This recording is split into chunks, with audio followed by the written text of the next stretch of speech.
Welcome friends, আজকে আবার আমি একটা নতুন ভিডিও নিয়ে এসে তোমাদের সামনে হাজির হয়েছি।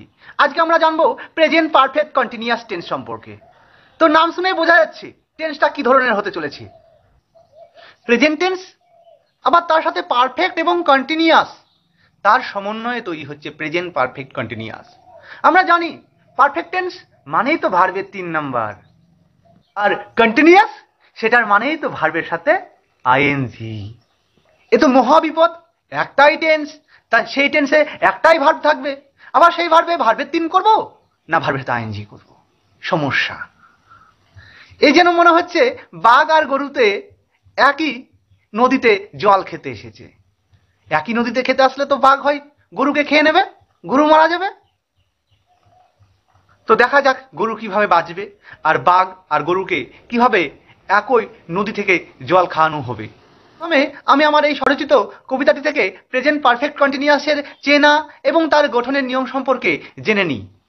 ছ ছে ছি, ধরে থেকে যাবত, ভার্বের সাথে আইএনজি করেছি। বডিগার্ড হিসাবে হ্যাভ হ্যাজকে এবং তার সাথে বিনকে নিয়েছি। না করলে হ্যাজ হ্যাভের পর হয় নট। প্রশ্ন করলে হ্যাজ হ্যাভকে সাবজেক্টের আগে না দিলে পাকাবে জট।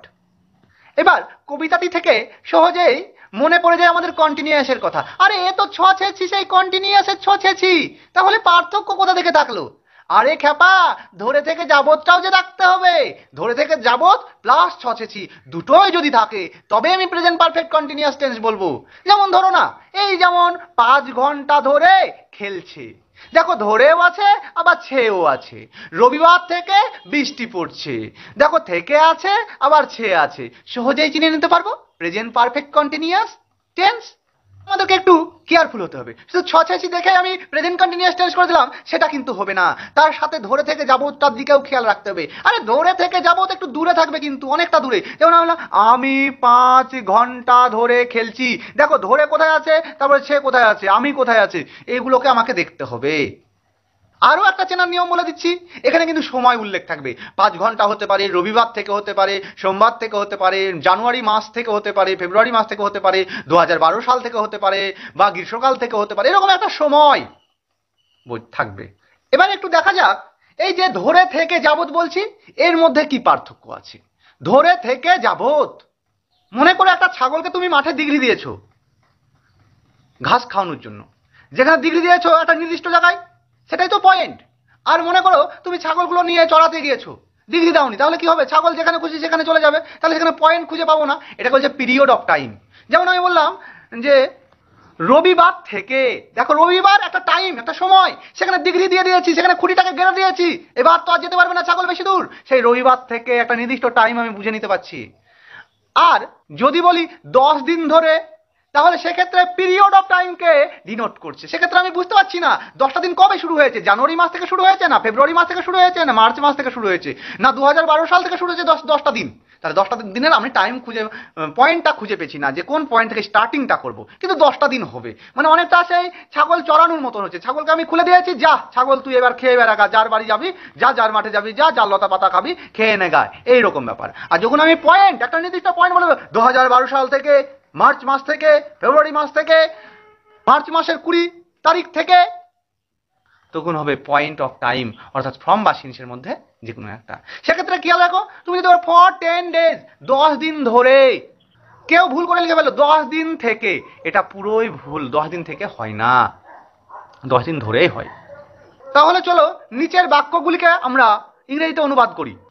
আমি বললাম তারা 2 ঘন্টা ধরে নাচছে। সাবজেক্ট কে হবে? তারা। তারা ইংরাজি কি? দে। দে মানে তারা। এবার আমাকে বডিগার্ড নিয়ে আসতে হবে। বডিগার্ড কাকে নিয়ে আসবো? হ্যাজ অথবা হ্যাভ বিনকে। দেখো দের যেহেতু বহুবচন, তাই হ্যাভ বসাবো, দে হ্যাভ।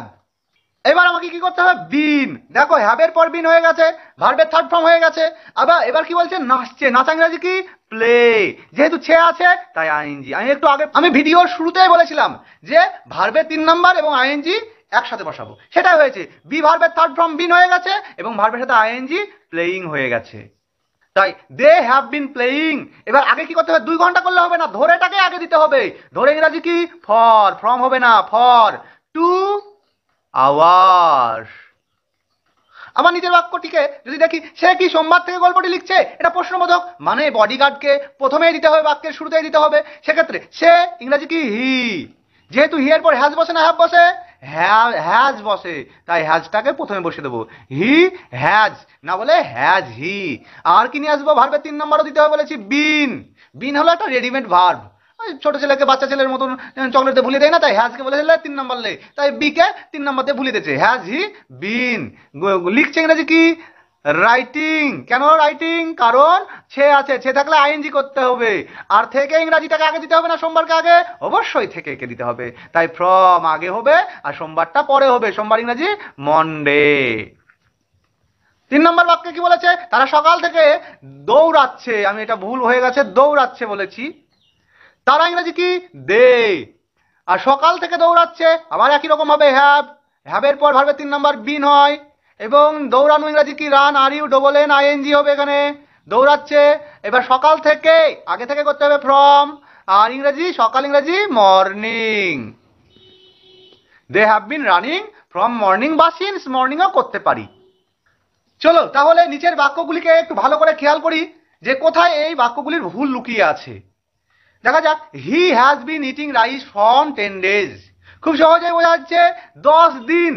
এটা কবে থেকে 10 দিন সেটা তো বুঝতে পারছি না, মানে সেই ছাগলগুলোকে খোলা ছেড়ে দিয়েছি মাঠে চড়গা, এইরকম হচ্ছে, একটা নির্দিষ্ট খুঁটি পুঁতে দিইনি, তাহলে এখানে ফ্রম হবে না, এখানে হবে ফর। সেই রকম দ্বিতীয় বাক্য, the boys are playing football for an hour, 1 ঘন্টা ধরে বালকগুলি ফুটবল খেলছে। এই তো ফর, ফরকে দেখে বুঝে নিয়েছি ধরে আছে, নিশ্চয়ই এটা প্রেজেন্ট পারফেক্ট কন্টিনিউয়াস হবে, শুধু কন্টিনিউয়াস হবে না, আমরা এখানে তো শুধু কন্টিনিউয়াস করে দিয়েছি, তার মানে এখানে হওয়া উচিত ছিল হ্যাভ এবং একটা ভার্বের 3 নম্বর বিন, তবেই বাক্যটি ঠিক হতো। আর থার্ড বাক্য যদি দেখি, he has been living here for 2023, দেখো এখানে খুঁটি 2023 সাল থেকে 29 নির্দিষ্ট একটা খুঁটি পুঁতে দিয়েছি যে এরপর থেকে বাস করতে শুরু করছে, তাহলে যেহেতু খুঁটি পেয়ে গেছি আমি আর কিন্তু এখানে ফর করবো না, এখানে আমি ফ্রম কিংবা সিন্স করতে পারি, যে কোনো একটা করবো আমি। তাহলে তোমরা বুঝে নিয়েছো, তোমাদের জন্য একটা ছোট্ট কাজ এখানে দেওয়া হলো, তোমরা এই কাজে নিচের বাক্যগুলোকে ট্রান্সলেশন করে কমেন্ট বক্সে খুব তাড়াতাড়ি লিখে দাও। নেক্সট ডে আমরা নেক্সট টপিক নিয়ে খুব শীঘ্রই হাজির হব তোমাদের সামনে। আজ এই পর্যন্তই।